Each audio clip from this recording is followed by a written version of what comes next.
How to fix if the screen freezes. Hello everyone, and let's get started. If your laptop screen is frozen or stuck, you can try two solutions. The number one is force restart.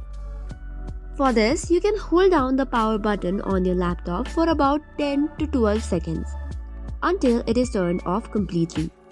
Once it's off, you can wait for a few seconds and then again press the power button to turn it back on. This fixes the temporary glitch in the system. The next solution that you can try is reset graphics driver.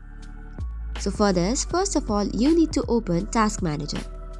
Once the Task Manager is open, look for any processor related to graphics driver, which could be NVIDIA, AMD or Intel. Right-click on your graphics driver and select End Task or End Process. Now the system will automatically restart the graphics driver, which will help you to solve the frozen screen issue. That is all for today's video. For more such contents, do not forget to hit the like and subscribe button. Thank you and keep watching.